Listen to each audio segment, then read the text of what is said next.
sampaikan sebagai organisasi advokat yang lahir atas perintah undang-undang, yaitu kita Undang-Undang 18 tahun 2003. Organisasi ini terbentuk untuk mewujudkan organisasi tunggal yang didirikan oleh 8 organisasi untuk melaksanakan perintah undang-undang.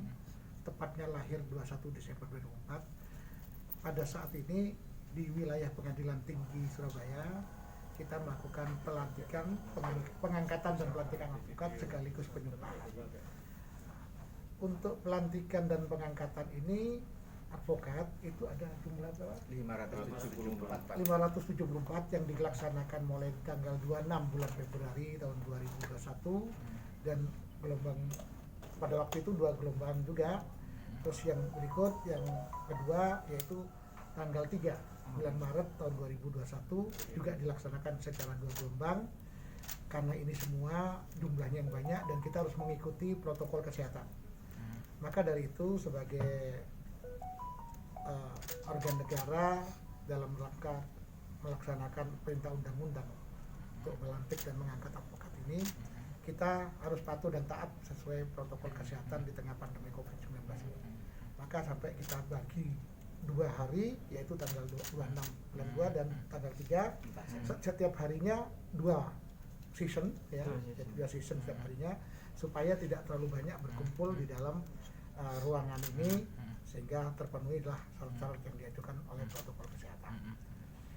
Namun demikian, kita juga tidak hanya cukup pada itu, kita melakukan proses pemeriksaan dan apabila meminta keterangan, penjelasan pada seluruh yang mau diangkat dan dilantik ini dan berikut disumpah, apakah mereka dalam kondisi sehat dan tidak terkonfirmasi oleh COVID-19.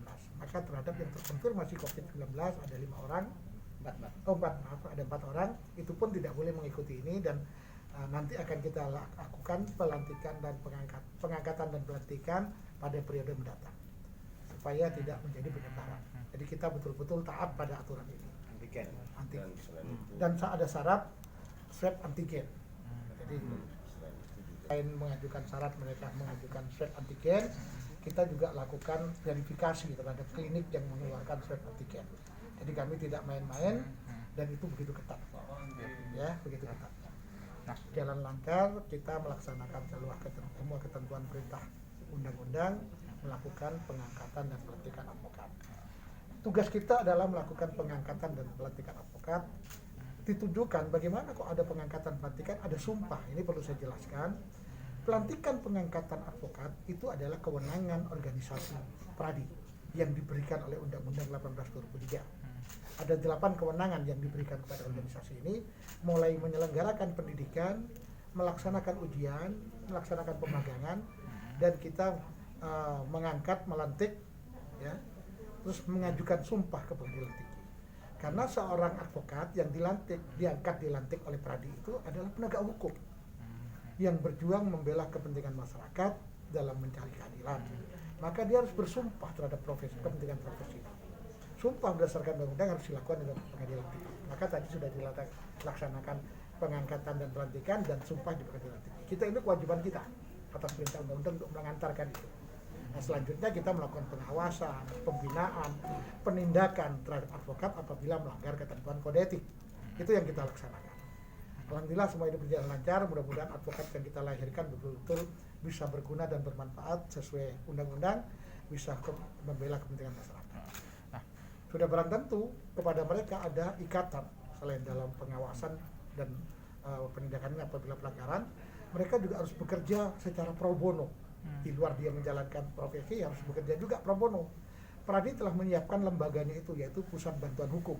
Nah, di Pusat Bantuan Hukum itulah mereka mengabdi pro bono tanpa memungut biaya untuk membela orang tidak mampu. Seluruh advokat harus melakukan kewajiban-kewajiban ini. Nah, itu yang kita tekankan oleh Pradi kepada seluruh advokat yang baru. Nah, Pak ini dan taatnya mengikuti aturan, ya, baik kode etik, peraturan organisasi yang mengikat yang sesuai diperintahkan undang-undang. Yang kedua, dia juga harus meningkatkan kualitasnya. Nah, organisasi di sini juga berperan. Selain dia sendiri bisa mengembangkan pengetahuan dengan sekolah menambah baik yang formal maupun non formal, Pradi terus melakukan pembinaan secara langsung, ya, pembinaan dalam 1 tahun sekali semua kita keliling seluruh wilayah Indonesia, melakukan pembinaan langsung. Di luar itu kita juga menyelenggarakan seminar-seminar, menyelenggarakan pelatihan, baik kalau di tengah pandemi COVID ini secara virtual kita lakukan nasional sampai pada tingkat daerah semua mengikuti. Nah, tentu ini yang kita berikan kepada mereka dengan juga tidak lepas men-stressing tentang taatnya kepada kode etik dan selalu menjunjung tinggi kehormatan profesi ini, marwah organisasi ini.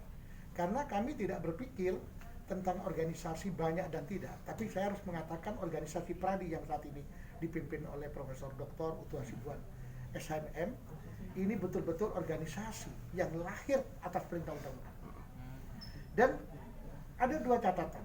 Kalau kita anggotanya terbanyak, ya karena memang ini organisasi yang asli dilahirkan perintah undang-undang. Sudah lebih dulu menyelenggarakan semua rekrutmen, pengangkatan dan pelantikan. Di luar itu, sebagai organisasi yang mewakili negara Indonesia di kancah internasional, International Bar Association, di sana hanya dicatat dalam setiap negara atau organisasi itu hanya satu negara, satu organisasi yang mewakili negara. Kebetulan untuk negara Republik Indonesia diwakili oleh Pradi. Jadi saya tidak mengatakan yang lain itu bagaimana, tapi hanya Pradi ini yang mewakili. Nah, ini yang diakui oleh IBE, gitu kan? Maka dari itu inilah kita konsisten di dalam rekrutmen, tidak asal rekrutmen, tapi semua ketentuan yang ada dalam aturan baik undang-undang dan semua peraturan kita taati, termasuk dalam ujian ada passing grade yang tidak pernah kita kurangi. Standar itu mau dibilang apa itu standar, dan kita tidak berani melanggar ketentuan. Kita bukan berebut anggota, tapi yang terus terang yang kita rekrut, yang kita saring di kita betul-betul yang memiliki kualitas, integritas, komitmen yang luar biasa. Itu yang kita. Mengenai sejak lahir ini sudah single bar, dan selanjutnya lain boleh mengajukan sumpah, ya, mengajukan sumpah. Seharusnya rekrutmennya tetap oleh Pradi ini, tapi ini banyak dilanggar undang-undang ini. Jadi yang lain dibiarkan rekrutmen, jadi mengajukan sumpah bukan hasil produksi kita. Tapi inilah kenyataannya. Namun kita tetap komitmen untuk berjuang sampai pada kembali kepada awal berdiri single bar. Kenapa? Karena apabila tidak single bar, tidak terjamin perlindungan terhadap masyarakat pencari keadilan.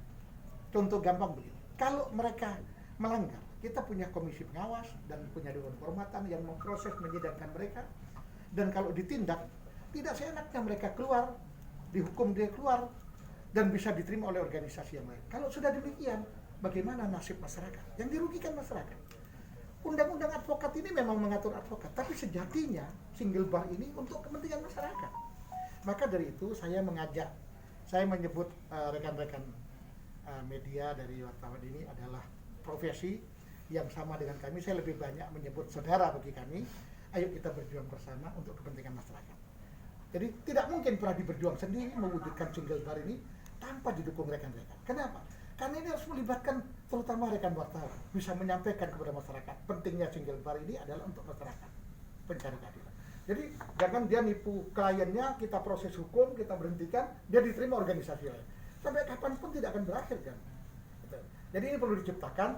Saya malah berharap dari rekan profesi media, wartawan utamanya, ini mendukung program ini. Kan kita sama-sama bertugas, advokat adalah pembela masyarakat untuk mendapatkan keadilan, media adalah memberikan informasi ya, yang terbaik, mendidik masyarakat, beri informasi yang terbaik untuk masyarakat agar masyarakat menjadi pintar dan masyarakat menjadi mengerti dan berhati-hati. Itu. Maka ini harus kita sinergikan ini untuk memperjuangkan single bar. Kalau itu diserahkan pada advokat dan Pradi aja, saya yakin tidak mampu. Perlu keterlibatan banyak pihak. Jadi mudah-mudahan rekan-rekan bisa memahami itu dan bisa membantu kami. Kami banyak berharap benar. Tidak main-main kita, ya. Karena kita milik kualitas orang yang punya komitmen dan integritas yang baik. Yang berikut tentu kita akan menindak pelanggaran itu sendiri, ya. Yang ketiga tentu kita lakukan sosialisasi kepada berbagai pihak, tidak hanya masyarakat, penegak hukum yang lain, termasuk melalui media ini kita sampaikan agar mereka menjaga itu. Itulah pentingnya. Nah, dengan di luar itu kita telah melakukan banyak diskusi dan seminar, ya, tentang bagaimana single bar ini. Nah, kita bukan mengadopsi apa yang terjadi. Seluruh dunia single bar. Benar ini, tidak hanya Indonesia seharusnya. Seluruh dunia ini sudah single bar. Nah ini kita sampaikan. Nah, di luar itu kita juga sudah mulai pendekatan kepada parlemen dan pemerintah untuk menjelaskan ini.